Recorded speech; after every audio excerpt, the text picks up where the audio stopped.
बोले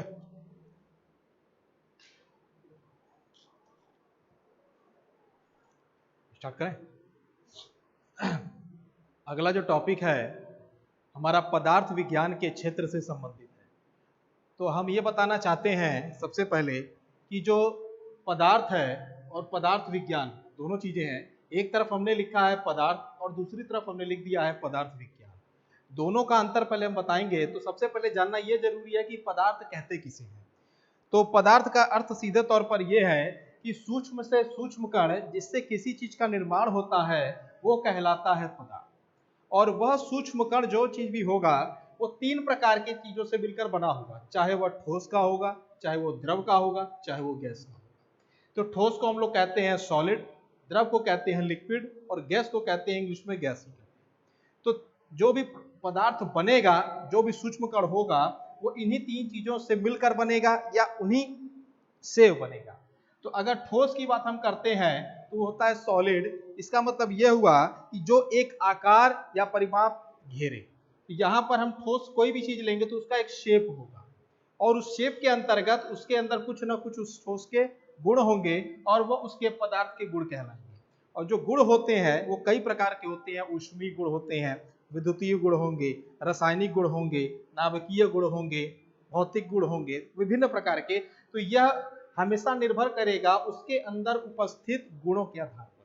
और ठोस जो कि एक आकार घेरे। दूसरे में हम आते हैं, उसे कहते हैं लिक्विड। लिक्विड मीन्स द्रव, जिसमें बहने की क्षमता हो वो द्रव कहलाता है। तो हम आपका ये सीधे तौर पर क्वेश्चन होना चाहिए, सर वो पदार्थ कैसे होगा। पदार्थ इसलिए होगा क्योंकि उसके बहने की क्षमता भी क्यों हो रही है, क्योंकि उसके अंदर कण है जो भी उसको बहने में उसकी सहायता कर रहे हैं वो छोटे छोटे कण है और वो कण हमेशा द्रव के रूप में उपस्थित रहेंगे। तीसरी चीज है गैस। तो गैस अगर हम कहेंगे तो गैस इज इन किस फॉर्म में होगा, इसको हम कह सकते हैं कि ये वैक्यूम फॉर्म में है।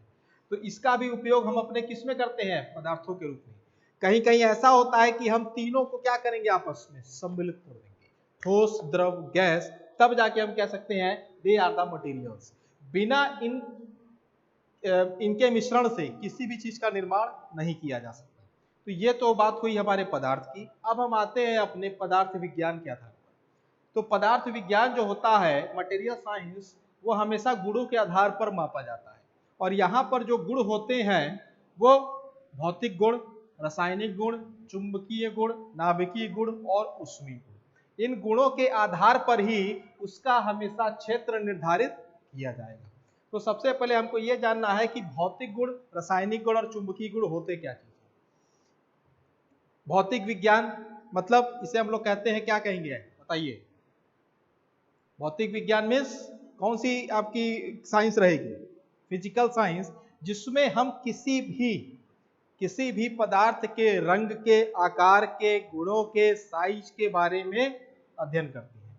तो हम ये कह सकते हैं जिसको हम अपने हाथों से टच कर सकें या उनका एक आकार या परिमाप बता सकें, वो हमेशा भौतिक विज्ञान या भौतिक गुणों के अंतर्गत में आएगा। भौतिक गुण जैसे एक सिंपल सा कोई मनुष्य है, मनुष्य को अगर हम कहें कि इसके अंदर भौतिक गुण किस प्रकार के होंगे, तो मनुष्य के अंदर भौतिक गुण होंगे वो होगा कलर, रंग, उसका रंग रूप कैसा है, उसकी शारीरिक क्षमता कैसी है, उसका आकार कैसा है, उसके बोलने का तरीका। तो ये सब उसके भौतिक गुणों के आधार पर ज्ञात किया जा सकता है।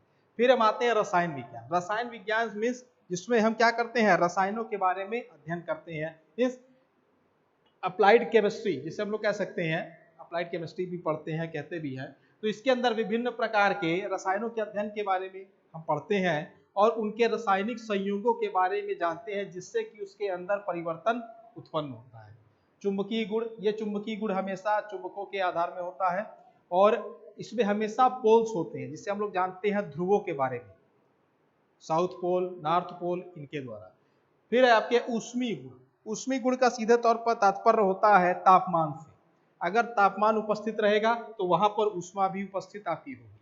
तो जैसे अगर हम कह सकते हैं कि अपने हाथ को अगर हम लेते हैं, अगर दोनों हाथों को ऐसे रगड़ते हैं तो इसमें ऊष्मा उत्पन्न होती है। तो हम दोनों चीज कह सकते हैं, घर्षण भी उत्पन्न हो रहा है और ऊष्मा भी उत्पन्न हो रही है। घर्षण उत्पन्न होने के कारण ऊष्मा उत्पन्न हो रही है। अगर घर्षण उत्पन्न नहीं होगा तो ऊष्मा उत्पन्न नहीं होगी। तो हम ये कहेंगे कि ऊष्मा उत्पन्न होने का कारण यहाँ पर घर्षण है। हो सकता है हम यहाँ पे हाथ को न रगड़े, किसी चीज को अगर लिख भी रहे हैं तो यहाँ पर भी ऊष्मा उत्पन्न हो रही है। क्यों? क्योंकि आपके द्वारा यहाँ पर कार्य किया जा रहा है, तो जब कार्य आप करेंगे उसी से उत्पन्न होती है। तो यहाँ पर हम कहेंगे ऊष्मीय गुण जो होगा वो हमेशा कार्य पर निर्भर करेगा। और इसका एक सूत्र है जो हम आपको बता भी दें, W is equal to U plus internal energy. मतलब कार्य जब होगा तो उसके अंदर हमेशा क्या रहेगी? आंतरिक ऊर्जा उत्पन्न रहेगी। बिना आंतरिक ऊर्जा के कोई भी कार्य नहीं किया जा सकता। तो हम ये कह सकते हैं कि आंतरिक ऊर्जा के साथ ही ऊष्मीय गुण उत्पन्न होगा और हमेशा यह पदार्थ पर निर्भर करेगा। अब हम आते हैं एरिया पर कि किस क्षेत्र में पदार्थ का उपयोग हो रहा है। तो पहले तो हमने जाना पदार्थ के बारे में, फिर हमने पढ़ा पदार्थ विज्ञान के। अब तीसरी चीज पे हम इसी क्षेत्र में आएंगे कि उसका क्षेत्र क्या है। पहला है मशीनों के उत्पादन में। मशीनों के उत्पादन के लिए हमेशा हमें पदार्थ का चयन करना पड़ता है और पदार्थ का चयन हमेशा उनके गुणों के आधार पर किया जाएगा। मशीन का उत्पादन अगर हम करेंगे तो वो सबसे पहली चीज कि किस पदार्थ से मिलकर बनी है। भाई मशीनें होती हैं विभिन्न प्रकार के पदार्थों से मिलकर बनी होती है, कहीं स्टील है, कहीं आपकी आयरन है, कहीं स्टेनलेस स्टील है। तो ये सब चीजों का निर्धारण होगा उसके गुणों के आधार पर। तो मशीन के उत्पादन के लिए हमेशा उन पदार्थों के गुणों का अध्ययन करना अति आवश्यक है। तो अगर मशीन का उत्पादन नहीं होगा तो हम अपने कार्य क्षेत्र में या हम अपने औद्योगिक इकाइयों में किसी भी नए प्रकार के पदार्थ का उत्पादन नहीं कर पाएंगे। दूसरा है भवन संरचना में। भवन संरचना का मतलब होता है स्ट्रक्चर। स्ट्रक्चर का निर्माण कब होगा? जब हमारे पास पदार्थ होगा। और स्ट्रक्चर कैसे बनेगा? स्ट्रक्चर के लिए हमें क्या चाहिए? ट्रस चाहिए, बीम चाहिए, विभिन्न प्रकार के औजार चाहिए। तो इन औजारों को बनाने के लिए भी हमें पदार्थ की आवश्यकता पड़ेगी जो कि भवन संरचना में यूज में लाए जाते हैं। युक्तियों में, यहाँ पर युक्ति का मतलब होता है डिवाइस से। डिवाइस का मतलब एक तरीके से हम कह सकते हैं इक्विपमेंट या औजार। तो विभिन्न प्रकार की युक्तियों को बनाने के लिए पदार्थ का उपयोग होगा। बिना पदार्थ के किसी भी चीज का उत्पादन नहीं होगा। तो अगर हम ये कह सकते हैं कि पदार्थ का सहयोग, पदार्थ का सहयोग कह लीजिए, या उसके उत्पादन में हमेशा इनका एक सम्मिलित रूप बनता है। फिर है यंत्रों में। यंत्रों में इक्विपमेंट्स, छोटे छोटे हाथ करते आपके इक्विपमेंट्स हैं।